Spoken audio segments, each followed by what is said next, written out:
Back to job info by ಚೈ. ಯಾರೆಲ್ಲ ಚಾನಲ್ನ ಹೊಸ್ದಾಗಿ ನೋಡ್ತಿದ್ದೀರೋ ದಯವಿಟ್ಟು ಚಾನಲ್ನ ಸಬ್ಸ್ಕ್ರೈಬ್ ಮಾಡ್ಕೊಂಡು ನೋಡಿ. ಈ ವಿಡಿಯೋ ಏನಾದರೂ ನಿಮ್ಗೆ ಯೂಸ್ಫುಲ್ ಆಗ್ತಿದ್ರೆ ದಯವಿಟ್ಟು ವಿಡಿಯೋಗೆ ಲೈಕ್ ಮಾಡಿ. ಫ್ರೆಂಡ್ಸು ಅಥವಾ ನಿಮ್ಗೆ ಗೊತ್ತಿರೋರು ಯಾರೋ ಜಾಬ್ ಸರ್ಚ್ ಮಾಡಿದ್ರೆ ಅವ್ರಿಗೆ ದಯವಿಟ್ಟು ಈ ವಿಡಿಯೋನ ಶೇರ್ ಮಾಡಿ. ಒಂಚೂರು ಏನಾದರೂ ನಿಮ್ಗೆ ಯೂಸ್ಫುಲ್ ಆಗ್ತಿದೆ ಚಾನಲಿಂದ ಅಂದರೆ ದಯವಿಟ್ಟು ಸಬ್ಸ್ಕ್ರೈಬ್ ಮಾಡಿಕೊಂಡು ಬೇರೆಯವ್ರಿಗೂ ರೆಫರ್ ಮಾಡಿ. ಓಕೆ, ಇವತ್ತು ನಾನು ತಿಳಿಸ್ತಾ ಇರೋ ಜಾಬ್ ವೇಕೆನ್ಸಿ ಇರೋ ಕಂಪ್ನಿ ಬಂದು ಎನೇಬೋಲಿ ಲ್ಯಾಬ್ಸ್ ಪ್ರೈವೇಟ್ ಲಿಮಿಟೆಡ್ ಅಂತ. Content development, CBSE state board Kannada work. Pure ಆಗಿ ಇದು ಯಾರೆಲ್ಲರಿಗೂ ಕನ್ನಡ ಗೊತ್ತಿದೆ ಅವ್ರಿಗಂತೂ ಇದು ಒಳ್ಳೆ ಜಾಬ್ ಆಪರ್ಚುನಿಟಿ ಅಂತಲೇ ಹೇಳ್ಬೋದು. ಕೆಳಗಡೆ ಬನ್ನಿ ಏನೇನಿದೆ ಅಂತ ನೋಡೋಣ. ಒನ್ ಡೇ ಎಸ್ಟರ್ಡೇ ಅಷ್ಟೇ ಇದು ಪೋಸ್ಟ್ ಆಗಿರೋದು. ಕಂಪ್ಲೀಟ್ಲಿ ಇದು ವರ್ಕ್ ಫ್ರಮ್ ಹೋಮು ಮತ್ತು part time job, temporary work ಮತ್ತು ಇಂಟರ್ನ್ಶಿಪ್ ಇದೆ ಇದರಲ್ಲಿ. About the internship, select the interns day to day responsibility include develop the content for the CBSE Kannada syllabus. ಅಂದರೆ CBSE school ಬೋರ್ಡ್ಗೆ ಕನ್ನಡನ ಕಂಟೆಂಟ್ನ ಪ್ರಿಪೇರ್ ಮಾಡಬೇಕಾಗಿರುತ್ತೆ. ಯಾರೆಲ್ಲ ಈ ಪೋಸ್ಟಿಗೆ ಟ್ರೈ ಮಾಡೋರು, ಇನ್ ಕೇಸ್ ನೀವು ಸೆಲೆಕ್ಟ್ ಆದರೆ ನಿಮ್ಮ ರೆಸ್ಪಾನ್ಸಿಬಿಲಿಟಿ ಇರುತ್ತೆ. ಕಂಟೆಂಟನ್ನು ಕ್ರಿಯೇಟ್ ಮಾಡಿಕೊಡ್ಬೇಕಾಗುತ್ತೆ CBSE ಕನ್ನಡ ಸಿಲೆಬಸ್ಗೆ. Develop engage educational content such as question and answer, power point presentation etcetera ಅಂದರೆ ಕನ್ನಡ. ಅಂದರೆ ರಿಲೇಟೆಡ್ ಟು ಎಜುಕೇಷನಲ್ ಥೀಮ್ಸ್ ಬಗ್ಗೆ ನೀವು ಕಂಟೆಂಟ್ನ ಕ್ರಿಯೇಟ್ ಮಾಡಿಕೊಡ್ಬೇಕಾಗುತ್ತೆ. ಅದ್ರ ಜೊತೆಗೆ ಪವರ್ ಪಾಯಿಂಟ್ ಪ್ರೆಸೆಂಟೇಷನ್ನ ನೀವು ಪ್ರಿಪೇರ್ ಮಾಡಬೇಕಾಗುತ್ತೆ ಅಂತ ಹೇಳಿದ್ದಾರೆ. MS ಪವರ್ ಪಾಯಿಂಟ್ ಗೊತ್ತಲ್ಲ, ಅದರಲ್ಲಿ ನೀವು ಪವರ್ ಪಾಯಿಂಟ್ ಪ್ರೆಸೆಂಟೇಷನ್ನ ಪ್ರಿಪೇರ್ ಮಾಡಿಕೊಡ್ಬೇಕು ಅಂತ ಹೇಳಿದ್ದಾರೆ. Ensure the quality of the content created, quality ತುಂಬ ಚೆನ್ನಾಗಿ ಬಿಲ್ಡ್ ಮಾಡೋಂಥವ್ರು ಬೇಕು ಅಂತ ಹೇಳಿದ್ದಾರೆ. Skill and requirement, candidate should have educational background and deep understanding the Kannada languages. ಅಂದರೆ ಕನ್ನಡ ನಿಮಗೆ ತುಂಬ ಚೆನ್ನಾಗಿ ಅಚ್ಚುಕಟ್ಟಾಗಿ ಬರಬೇಕು, ಸ್ವಚ್ಛವಾಗಿ ಬರಬೇಕು ಅಂತ ಮೆನ್ಷನ್ ಮಾಡಿದ್ದಾರೆ. Graduate in Kannada language or BA older. ನೀವೇನಾದರೂ ಬಿ ಎ ಮಾಡಿಕೊಂಡು ಇನ್ನೂ BEd ಆಗಿಲ್ಲ ನಂದು, ಜಸ್ಟು ಈಗ ಪಾರ್ಟ್ ಟೈಮಿಗೆ ವರ್ಕ್ ಮಾಡಿಬಿಟ್ಟು ನೆಕ್ಸ್ಟು ನಾನು BEd ಕಂಟಿನ್ಯೂ ಮಾಡ್ತೀನಿ, BEd ಮಾಡ್ಕೋಬೇಕು ಅಂತಾರೋರು ದಯವಿಟ್ಟು ಟ್ರೈ ಮಾಡ್ಬೋದು. ಅದಲ್ಲದೆ ನಿಮ್ಗೆ ಜಸ್ಟ್ ಗ್ರ್ಯಾಜುಯೇಷನ್ ಆಗಿದೆ, BA ಕಂಪ್ಲೀಟ್ ಆಗಿದೆ, ಮುಂದಕ್ಕೆ ನಾನು MA ಮಾಡಬೇಕು ಅಂದ್ರೆ ಅವರು ಅಷ್ಟೇ ಆರಾಮ್ಸೆ ಈ ವರ್ಕ್ ಫ್ರಮ್ ಹೋಮ್ನ ನೀವು ಅಪ್ಲೈ ಮಾಡ್ಬೋದು. Only candidates who can apply mention ಮಾಡಿದ್ದಾರೆ.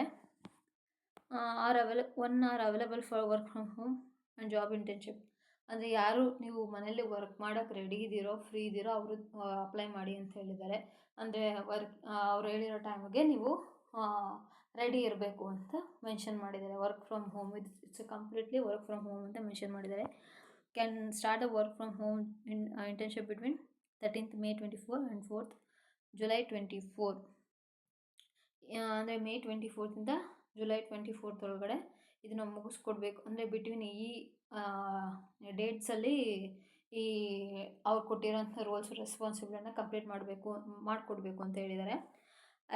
Third one is R available for duration of 2 months. 2 ತಿಂಗಳಿಗೆ ಇದು ಜಾಬ್ ಇರೋದು, not a permanent job, temporary job. 2 ತಿಂಗಳು ನೀವು ಯಾರೆಲ್ಲ ಫ್ರೀ ಇದ್ದೀರಾ, ವರ್ಕ್ ಫ್ರಮ್ ಹೋಮ್ ಮಾಡಬೇಕು ಅಂತ ನೋಡ್ತಿದ್ದೀರೋ ಅವರು ಆರಾಮ್ಸೆ ಮಾಡ್ಬೋದು. Have A relevant skills and interest. ಅಂದರೆ ತುಂಬ ಚೆನ್ನಾಗಿ ನಿಮಗೆ ಸ್ಕಿಲ್ ಇದೆ, ಇಂಟ್ರೆಸ್ಟ್ ಇದೆ, ನೀವೀಗ BA ಕಂಪ್ಲೀಟ್ ಮಾಡಿದ್ದೀರಾ, ನೆಕ್ಸ್ಟು MA ಮಾಡಬೇಕು ಅಂದ್ಕೊಂಡಿದ್ದೀರಾ, BEd ಮಾಡ್ಕೊಳ್ಬೇಕು ಅಂದ್ಕೊಂಡಿದ್ದೀರಾ, ಗ್ಯಾಪ್ ಇದೆ, ನಿಮ್ಗೆ 1-2 months ಗ್ಯಾಪ್ ಇದೆ ಅನ್ನೋರು ಮಾಡ್ಬೋದು. ಅಥವಾ BA ಮಾಡಿಕೊಂಡು ಎಕ್ಸ್ಪೀರಿಯನ್ಸ್ಗೋಸ್ಕರ ಟ್ರೈ ಮಾಡ್ತೀನಿ ಅನ್ನೋರು ಮಾಡ್ಬೋದು. ಅಥವಾ ನೀವೇನೋ ಹೌಸ್ ವೈಫ್ ಆಗಿದ್ರೆ ಜಸ್ಟ್ ಡಿಗ್ರಿ ಮುಗಿಸ್ಕೊಂಡು BA ಮುಗಿಸ್ಕೊಂಡು ನೀವು ಮನೇಲಿರೋರಾಗಿದ್ರು ಆರಾಮ್ಸೆ ಈ ಜಾಬ್ನ ಮಾಡ್ಬೋದು. ಅದರ ಸರ್ಟಿಫಿಕೇಟ್ ನೋಡಿ, ನಿಮಗೆ ಸರ್ಟಿಫಿಕೇಟು ಸಹ ಇವರು ಕೊಡ್ತಾರೆ. ನೀವೇನು ವರ್ಕ್ ಮಾಡಿರ್ತೀರೋ ಇಷ್ಟು ದಿನ ಇಷ್ಟು ತಿಂಗಳು ನಮ್ಮ ಕಂಪ್ನೀಲಿ ವರ್ಕ್ ಮಾಡಿದ್ರು ಅಂತ ಸರ್ಟಿಫಿಕೇಟು ಸಹ ಅವರು ಕೊಡ್ತಾರೆ. ಅದಕ್ಕಿಂತ ಮೇಲ್ಗಡೆ ಹೇಳಿದ್ರೆ ನೋಡಿ, ಸ್ಟೈಫಂಡ್ ಸಿಗುತ್ತೆ ಅಂತ ಹೇಳಿದ್ರೆ 8,000 ಲಮ್ಸಮ್ ಪ್ಲಸ್ ಇನ್ಸೆಂಟಿವ್ಸ್. 8,000 ಜೊತೆಗೆ ಇನ್ಸೆಂಟಿವ್ಸ್ ಸಹ ನಿಮಗೆ ಸಿಗುತ್ತೆ ಅಂತ ಹೇಳಿದ್ದಾರೆ. ಅದು ವರ್ಕ್ ಫ್ರಮ್ ಹೋಮ್ ಆಗಿರೋದ್ರಿಂದ, ಆಮೇಲೆ ಪಾರ್ಟ್ ಟೈಮ್ ವರ್ಕ್ ಆಗಿರೋದ್ರಿಂದ ಸ್ವಲ್ಪ 8 to 10 ರೇಂಜಲ್ಲಿ ನಿಮಗೆ ಸ್ಯಾಲರಿ ಸಿಗುತ್ತೆ ಅಂತ ಹೇಳಿದ್ದಾರೆ. ಸ್ಕಿಲ್ ರಿಕ್ವೈರ್ಡು MS ಪವರ್ ಪಾಯಿಂಟ್ ಬರಬೇಕು ನಿಮಗೆ. ಕನ್ನಡ ಪ್ರೊಫಿಷಿಯನ್ಸಿ ಸ್ಪೋಕನ್, ಚೆನ್ನಾಗಿ ನಿಮಗೆ ಕನ್ನಡ ಮಾತಾಡೋಕ್ಕೆ ಬರಬೇಕು ಅಂತ ಮೆನ್ಷನ್ ಮಾಡಿದ್ದಾರೆ. ಮತ್ತು ಕನ್ನಡ ಪ್ರೊಫಿಷಿಯನ್ಸಿ ರಿಟನ್, ಅಂದರೆ ನಿಮಗೆ ಕನ್ನಡ ಚೆನ್ನಾಗಿ ಬರಬೇಕು ಅಂತಲೂ ಹೇಳಿದ್ದಾರೆ. ಟೀಚಿಂಗ್ ಸಬ್ಜೆಕ್ಟ್ ಮ್ಯಾಟರ್ ಎಕ್ಸ್ಪರ್ಟ್, ಅಂದರೆ ನೀವು ಟೀಚಿಂಗ್ ಮಾಡೋವಂಥ ನಾಲೆಡ್ಜು ನಿಮ್ಗೆ ಒಂದು ಸ್ವಲ್ಪ ಆದರೂ ಇರಬೇಕು ಅಂತ ಮೆನ್ಷನ್ ಮಾಡಿದ್ದಾರೆ. ಅಬೌಟ್ ದ ಕಂಪನಿ ಕೆಳಗಡೆ ಕೊಟ್ಟಿದ್ದಾರೆ ನೋಡಿ. Enable Labs private limited the new age content generation company, views everything from AI tools to woman curation to develop the educational content. ಇದನ್ನು ಎಜುಕೇಷನಲ್ ಕಾಂಟೆಂಟ್ ಬೇಸ್ಡ್ ಕಂಪ್ನಿ ಅಂತ ಹೇಳಿದ್ದಾರೆ. ನೋಡಿ, ಒಳ್ಳೆ opportunities. ಯಾರೆಲ್ಲ BA ಮಾಡಿಕೊಂಡು ಮನೇಲಿದ್ದೀರೋ ಅವ್ರಿಗೆ, ಅಥವಾ MA ಮಾಡಿಕೊಂಡು BEd ಮಾಡಬೇಕು ಅಂತ ಅಂದ್ಕೊಂಡಿರೋರಿಗೆ, ಇನ್ ಕೇಸ್ ಕೆಲವೊಂದು ಟೀಚರ್ಸ್ಗಳು ಇರ್ತಾರಲ್ಲ, ವರ್ಕ್ ಮಾಡೋರಿಗೆ, ಇನ್ನೂ ಪಾರ್ಟ್ ಟೈಮ್ ನೋಡ್ತಾ ಇರ್ತಾರೆ, ನಮ್ಗೆ ಸ್ವಲ್ಪ ಟೈಮ್ ಇದೆ, ನಾವು ಪಾರ್ಟ್ ಟೈಮ್ ಮಾಡೋಕ್ಕೂ ರೆಡಿ ಇದ್ದೀವಿ ಅನ್ನೋರು ದಯವಿಟ್ಟು ಅವರು ಕೂಡ ಅಪ್ಲೈ ಮಾಡ್ಬೋದು. ಅಥವಾ ಹೌಸ್ ವೈಫ್ಗಳು ಯಾರಿದ್ದೀರೋ ಅವರೂ ಸಹ ಅಪ್ಲೈ ಮಾಡ್ಬೋದು. ದೆನ್ ಡಿಗ್ರಿ BA ಕಂಪ್ಲೀಟ್ ಆಗಿದೆ, ಮನೇಲಿದ್ದೀವಿ ಅನ್ನೋರು ಅವರು ಸಹ ಮಾಡ್ಬೋದು.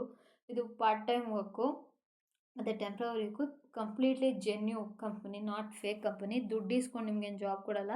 ಇದು ಫೇಕ್ ಕಂಪ್ನಿನೂ ಅಲ್ಲ, ಪರ್ಮನೆಂಟ್ ಕಂಪ್ನಿ ಇದು. ನಾನು ಸರ್ಚ್ ಮಾಡಿದ್ದೀನಿ ಇದ್ರ ಬಗ್ಗೆ, ಯಾವುದೇ ಥರ ಫೇಕ್ನೆಸ್ ಇಲ್ಲ. ಆರಾಮ್ಸೆ ನೀವು ಟ್ರೈ ಮಾಡ್ಬೋದು. ಯಾವುದೇ ಥರ ನಿಮ್ಗೆ ಇವರು ದುಡ್ಡು ಕೇಳಲ್ಲ. ಡೆಫಿನೆಟ್ಲಿ ನೀವು ಅಪ್ಲೈ ಮಾಡ್ಬೋದು. ಯಾರೆಲ್ಲ ವರ್ಕ್ ಫ್ರಮ್ ಹೋಮ್ ನೋಡ್ತಾ ಇದ್ದೀರೋ ಆರಾಮ್ಸೆ ಅಪ್ಲೈ ಮಾಡಿ. ನಿಮಗೆ 8,000 to 10,000 ಅದು ಪಾರ್ಟ್ ಟೈಮಲ್ಲಿ ವರ್ಕ್ ಫ್ರಮ್ ಹೋಮಲ್ಲಿ ನಿಮಗೆ ಸಿಗುತ್ತೆ. ಇಷ್ಟೆಲ್ಲ ಆದಮೇಲೆ ಹೇಗೆ ಅಪ್ಲೈ ಮಾಡೋದು ಅಂತ ತೋರಿಸ್ತೀನಿ ನೋಡಿ. ಇಲ್ಲಿ ಬ್ಲೂ ಕಲರ್ ಟ್ಯಾಬ್ ಕಾಣಿಸ್ತಿದೆ, ಜಸ್ಟ್ ಅದ್ರ ಮೇಲೆ ನೀವು ಅಪ್ಲೈ ಅಂತ ಕ್ಲಿಕ್ ಮಾಡಿದ್ರೆ ಸಾಕು, ನಿಮಗೆ ಈ ಟ್ಯಾಬ್ ಓಪನ್ ಆಗುತ್ತೆ. Get A guarantee digital marketing. ಇಲ್ಲಿ ಜಸ್ಟ್ ಆ ಪೇಜ್ ಬಗ್ಗೆ ಹೇಳಿದ್ದಾರೆ ಅಷ್ಟೇ, ಅಂದರೆ ಅಲ್ಲೇನು ಜಾಬ್ ಇದೆಯೋ ಅದು. ಮತ್ತು ಇನ್ನೊಂದು ಸರಿ ಹೇಳ್ತಾ ಇದ್ದೀನಿ ನೋಡಿ, ಕಂಪ್ನಿ ನೇಮ್ ಬಂದು ಎನೆಬೋಲಿ ಲ್ಯಾಬ್ಸ್ ಪ್ರೈವೇಟ್ ಲಿಮಿಟೆಡ್. ಕೆಲವ್ರಿಗೆ ಯಾರಿಗೆ ಅರ್ಥ ಆಗಿರಲ್ವೋ, ಕೇಳಿಸ್ಕೊಂಡಿರಲ್ವೋ ಅವ್ರಿಗೋಸ್ಕರ. ಇದು ಕಂಪ್ನಿ ನೇಮ್ ಬಂದು Enable Labs private limited. Completely work from home, start immediately ಅಂತ ಇದೆ, ಅಂದರೆ 2 ತಿಂಗಳಾಗಿರಿಂದ ಈಗಿಂದನೇ ಸ್ಟಾರ್ಟ್ ಮಾಡಿ ಅಂತ. 8,000 ಸಿಗುತ್ತೆ, ಪ್ಲಸ್ ಇನ್ಸೆಂಟಿವ್ಸು ಸಹ ಸಿಗುತ್ತೆ. ಇಂಟರ್ನ್ಶಿಪ್ ಆದರೂ ಟ್ರೈ ಮಾಡಿ, ಪಾರ್ಟ್ ಟೈಮ್ ಆದರೂ ಟ್ರೈ ಮಾಡ್ಬೋದು ಅಂತ ಹೇಳಿದ್ದಾರೆ. ಇದೇ ಅಬೌಟ್ ದ ಜಾಬ್, ಯಾರೆಲ್ಲ ಅಪ್ಲೈ ಮಾಡ್ಬೋದು, ಅಲ್ಲಿ ಏನಿದೆಯೋ ಅದಿದೆ ಅಷ್ಟೇ. ಇದೆಲ್ಲ ಆದಮೇಲೆ ಲಾಸ್ಟಲ್ಲಿ ನಿಮಗೆ ಈ ಪೇಜ್ ಓಪನ್ ಆಗುತ್ತಲ್ಲ, ಅದರ ಲಾಸ್ಟಲ್ಲಿ ನಿಮಗೆ ಅಪ್ಲೈ ನೌ ಅಂತ ಇರುತ್ತೆ. ಇಲ್ಲಿ ನೀವು ಅಪ್ಲೈ ನೌ ಅಂತ ಕೊಟ್ಟರೆ ನಿಮಗೆ ನೋಡಿ ಇಮೇಲ್ ಇದೆ. ಇಮೇಲ್ನ ನಿಮ್ದು ಏನು ಇಮೇಲ್ ಐ ಡಿ ಇದೆಯೋ ಅದು ಇಮೇಲ್ ಐ ಡಿ ಹಾಕಬೇಕು. ಮತ್ತು ಒಂದು ಪಾಸ್ವರ್ಡ್ ಸೆಟ್ ಮಾಡಬೇಕು. ಮತ್ತು ಫಸ್ಟ್ ನೇಮು ಲಾಸ್ಟ್ ನೇಮು ಹಾಕ್ಕೊಂಡು ನೀವು ಸೈನ್ ಅಪ್ ಮಾಡಿದ್ರೆ ನಿಮಗೆ ಒಂದು ವಾಟ್ಸಪ್ ನಂಬರ್ ಕೇಳುತ್ತೆ. ಸಮ್ಟೈಮ್ಸು ನಿಮ್ಮ ವಾಟ್ಸಪ್ ನಂಬರ್ ಕೊಡಿ ಅಂತ, ಕೆಲವೊಂದು ಸಾರಿ ನಿಮ್ಮನ್ನ ರೆಸ್ಯೂಮ್ ಅಟ್ಯಾಚ್ ಮಾಡಿ ಅಂತ ಬರುತ್ತೆ. ಅದ್ರಲ್ಲಿ ನೀವು ರೆಸ್ಯೂಮ್ ರೆಡಿ ಮಾಡ್ಕೊಂಡಿರ್ತೀರಲ್ವ, ಈಗ ನಿಮ್ಮ ಫೋನಲ್ಲಿ ಅಥವಾ ಫೋನಲ್ಲಿ ಡಾಕ್ಯುಮೆಂಟ್ರಲ್ಲಿ ಇಟ್ಕೊಂಡಿರ್ತೀರ, ಅಥವಾ ಲ್ಯಾಪ್ಟಾಪು ಸಿಸ್ಟಮಲ್ಲಿ ಇಟ್ಕೊಂಡಿರ್ತೀರ, ಅದನ್ನು ಅಟ್ಯಾಚ್ ಮಾಡಬೇಕಷ್ಟೇ. ಅಟ್ಯಾಚ್ ಮಾಡಿಬಿಟ್ಟು ಸೆಂಡ್ ಅಂತ ಕೊಟ್ಟರೆ ಸಾಕು. ಅವರೇ ನಿಮ್ಮದು ರೆಸ್ಯೂಮಲ್ಲಿ ನಂಬರ್ ಇರ್ತಲ್ಲ, ಅದರಲ್ಲಿ ನಿಮ್ಮ ಡೈರೆಕ್ಟ್ ಕಾಲ್ ಥ್ರೂ ಆದ್ರೂ ಅವರು ನಿಮಗೆ ಕಾಂಟ್ಯಾಕ್ಟ್ ಮಾಡ್ತಾರೆ, ಅಥವಾ ವಾಟ್ಸಪ್ ಮುಖಾಂತರ ಅವರು ಕಾಂಟ್ಯಾಕ್ಟ್ ಮಾಡ್ತಾರೆ. ಇನ್ ಕೇಸ್ ಮೆಸೇಜಸಲ್ಲೂ ಸಹ ಅವರು ನಿಮಗೆ ರೆಸ್ಪಾನ್ಸ್ ಮಾಡ್ತಾರೆ, ಅಂದರೆ ನಿಮ್ಮನ್ನ ಕಾಂಟ್ಯಾಕ್ಟ್ ಮಾಡ್ತಾರೆ. ದಯವಿಟ್ಟು ಬೇಗ ಅಪ್ಲೈ ಮಾಡಿ, ಯಾಕಂದರೆ ಇದು 2 ತಿಂಗಳು ಕೆಲಸ ಇರೋದ್ರಿಂದ ತುಂಬ ದಿನ ತೊಗೊಳ್ತು. ಇವತ್ತು ನಾಳೆ ಅಂತ ಇದು ಮಾಡ್ಕೊಳಕ್ಕೆ ಹೋಗ್ಬಿಡಿ, ಈಗಲೇ ಅಪ್ಲೈ ಮಾಡಿ. ಯಾರೆಲ್ಲ ಅಪ್ಲೈ ಮಾಡ್ತಾರೋ ಅವ್ರಿಗೆ ಡೆಫಿನೆಟ್ಲಿ ಸಿಗುತ್ತೆ. ಆಮೇಲೆ ಯಾರೆಲ್ಲ ನಾನು ಹಾಕಿರೋ ಜಾಬ್ ಇನ್ಫಾರ್ಮೇಷನಿಂದ ನಿಮ್ಗೇನಾದರೂ ಒಂದು ಸ್ವಲ್ಪ ಯೂಸ್ಫುಲ್ ಆಗಿದೆ, ನಾವು ಅಪ್ಲೈ ಮಾಡಿದ್ದೀವಿ, ಜಾಬ್ ಸಿಕ್ಕಿದೆ, ಟ್ರೈ ಮಾಡಿದ್ವಿ ಅಂತ ಏನು ರೆಸ್ಪಾನ್ಸ್ ಬಂದಿದೆ ಅವ್ರ ಕಡೆ ಅಂತ ಯಾರು ಇದ್ದರೆ ದಯವಿಟ್ಟು ಕಮೆಂಟ್ ಮಾಡಿ, ನನಗೂ ಗೊತ್ತಾಗುತ್ತೆ ಅವ್ರ ರೆಸ್ಪಾನ್ಸ್ ಬಂದಿದೆ, ಟ್ರೈ ಮಾಡಿದ್ದಾರೆ ಅಂತ. ಯಾಕಂದರೆ ನಾನು ಎಲ್ಲ ಚೆಕ್ ಮಾಡಿಬಿಟ್ಟೆ ನಿಮ್ಗೆ ಹೇಳೋದು. ಪ್ರತಿ ಸರಿನೂ ನಾನು ಲಾಗಿನ್ ಆಗ್ತೀನಿ, ನನ್ನ ಇಮೇಲ್ ಐ ಡಿ ಮತ್ತು ನನ್ನ ನಂಬರ್ ಕೊಟ್ಟು ನಾನು ಲಾಗಿನ್ ಆಗಿ ಆಮೇಲೆ ನಿಮ್ಗೆ ಹೇಳೋದು. ಜೆನ್ಯೂ ಇದ್ದರೆ ಅಷ್ಟೇ. ಫೇಕ್ ಇದ್ದರೆ ಇನ್ ಕೇಸ್ ಏನಾದರೂ ಅಷ್ಟು ದುಡ್ಡು ಕಟ್ಟಿ ಇಷ್ಟು ದುಡ್ಡು ಕಟ್ಟಿ ಇಲ್ಲಿಗೆ ಎಂಟ್ರಿ ಚಾರ್ಜ್ ಇಷ್ಟು ಕೊಡಬೇಕು, ಎಂಟ್ರಿ ಫೀಸ್ ಅಷ್ಟು ಕೊಡಬೇಕು ಅನ್ನೋದನ್ನ ನಾನೆಲ್ಲ ಹಾಗೆ ಜಸ್ಟ್ ಡ್ರಾಪ್ಔಟ್ ಮಾಡ್ತೀನಿ. ಇದೆಲ್ಲ ಜೆನ್ಯೂ ಇರೋದ್ರಿಂದ ಮಾತ್ರ ನಿಮಗೆ ತಿಳಿಸ್ತಾ ಇರೋದು. ಯಾರಿಗೆ ಇನ್ ಕೇಸ್ ಯಾರಾದರೂ ನೀವು ಅಪ್ಲೈ ಮಾಡಿದರೆ, ನಾನು ಎಷ್ಟು ದಿನ ವಿಡಿಯೋ ಮಾಡಿದೆ ಅದರಲ್ಲಿ ಯಾರಾದರೂ ಅಪ್ಲೈ ಮಾಡಿದರೆ ನಿಮಗೇನಾದ್ರು ರೆಸ್ಪಾನ್ಸ್ ಸಿಕ್ಕಿದರೆ ದಯವಿಟ್ಟು ಕಮೆಂಟ್ ಮಾಡಿ ತಿಳಿಸಿ, ಆಗ ಇನ್ನೂ ಸ್ವಲ್ಪ ಜನಕ್ಕೆ ಯೂಸ್ಫುಲ್ ಆಗುತ್ತೆ. ಇಷ್ಟು ಹೇಳ್ತಾ ವಿಡಿಯೋ ಮುಗಿಸ್ತಿದ್ದೀನಿ. ದಯವಿಟ್ಟು ಚಾನಲ್ ಯಾರ್ಯಾರೆಲ್ಲ ನೋಡ್ತಾ ಇದ್ದೀರೋ ದಯವಿಟ್ಟು ಸಬ್ಸ್ಕ್ರೈಬ್ ಮಾಡ್ಕೊಂಡು ನೋಡಿ. ಯಾರಾದರೂ ಜಾಬ್ ನೆಸೆಸಿಟಿ ಇರೋರಿಗೆ ದಯವಿಟ್ಟು ಶೇರ್ ಮಾಡಿ. ಈ ವಿಡಿಯೋ ಏನಾದರೂ ನಿಮ್ಗೆ ಇಷ್ಟ ಆದರೆ ಖಂಡಿತ ಲೈಕ್ ಮಾಡಿ. ಮತ್ತು ಚಾನಲ್ ಯಾರಿಗಾದರೂ ಜಾಬ್ ವೇಕೆನ್ಸಿ ಇರೋರು ಹುಡುಕ್ತಿದ್ದಾರೆ ಅಂದರೆ ಅಂಥವ್ರಿಗೆ ಈ ಚಾನಲ್ನ ರೆಫರ್ ಮಾಡಿ. ನಾನು ಯಾವುದೇ ಥರ ಯೂಸ್ಲೆಸ್ ಕಂಟೆಂಟ್ ಮಾಡ್ತಾಯಿಲ್ಲ, ಎಲ್ರಿಗೂ ಯೂಸ್ ಆಗೋಂಥ ಕಂಟೆಂಟ್ ಮಾಡ್ತಾಯಿದ್ದೀನಿ. Thank you for watching. Have a nice day.